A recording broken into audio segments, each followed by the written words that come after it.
Se você trabalhar com transporte e é sua responsabilidade as entregas da empresa, em algum momento, ou até mesmo hoje, você faz conta de quilômetro, de distância, tá? Da sua base até o seu cliente. Seja para poder fazer um projeto de custos de combustível, km percorrido, tempo de viagem, tempo de percurso, você usa a informação de distância entre a sua base até o seu cliente. Eu, por exemplo, eu sou gerente de transporte, eu trabalho aqui na região da Raposo Tavares, a 5 km do Rodoanel, para quem conhece São Paulo. O meu trabalho, basicamente, é entregar cada venda da empresa, ou seja, sou responsável por cada entrega da empresa. Então, por dia são aproximadamente 90 entregas, por mês uma média de 1.800 entregas. E existem alguns projetos em que eu trabalho, em que eu preciso saber a distância da minha matriz, da minha base, até o cliente. E isso em grandes proporções. O estado de São Paulo são aproximadamente um pouco mais de 500 cidades. Se você for colocar isso em números de clientes, existem projetos que eu preciso saber a distância de 500, 1.000, 1.500 clientes. Projetos, objetivos ou tarefas são essas em que eu preciso saber a distância da minha base até o cliente. Quando eu preciso atualizar ou construir uma tabela de frete, cálculos de custos variáveis, seja combustível, pedágio, desgaste de pneu, tempo de viagem, isso influencia na jornada do motorista, isso influencia na jornada de horas do ajudante. Para eu poder saber prazo de entrega, então para eu poder existe quando entra um cliente novo na empresa e você precisa colocar ali um prazo de entrega para ele, você precisa saber a distância. Quando você vai fazer algum projeto de redução de custo de pedágio, então você precisa saber a distância entre você e o seu cliente para você poder calcular rotas alternativas, por exemplo. E como calcular a distância de 500, 1.000, 1.500 clientes? Você fazer isso pelo Maps, pelo Google Maps, é trabalhoso, porque você vai ter que fazer um por um, então é custoso, você vai perder muito tempo.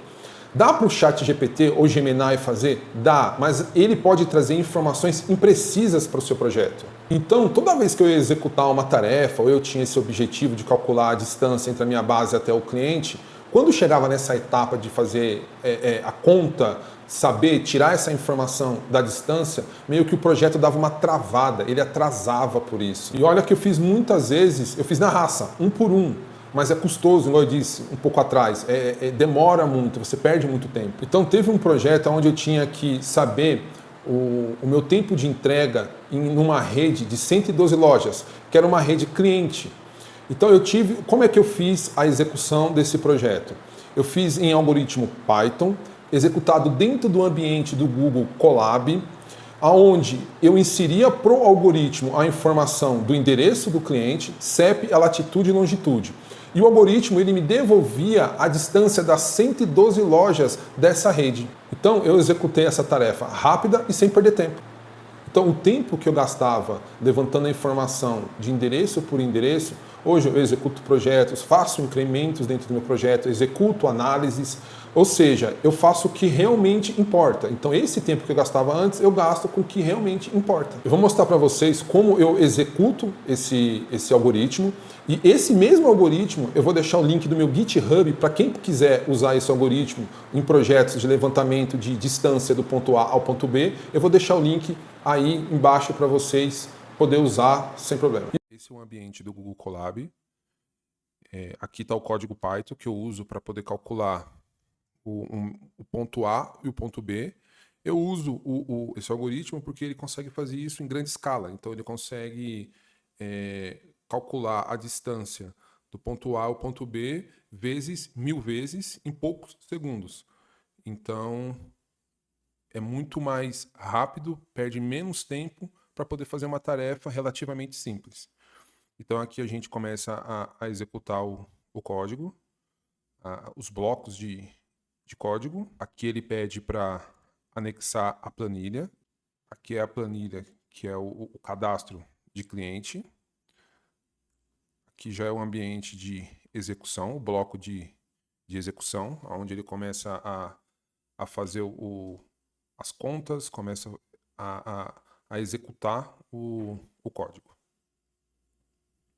Ele demora aí uns 20, 25 segundos para poder finalizar a tarefa. A planilha está feita, já aconteceu a execução do código e a conclusão dos cálculos. Vou abrir aqui a planilha para vocês verem como é que finalizou a tarefa. É isso, ó. Tá vendo? Finalizou a tarefa. Aqui estão os endereços. A latitude e longitude. A gente já mostra isso para o algoritmo. Mostra aqui na coluna distância o resultado do cálculo do ponto A ao ponto B. Só que aqui em grande escala. Aqui é uma planilha que eu coloquei só 49 endereços. E é isso. Obrigado aí, pessoal. Até a próxima.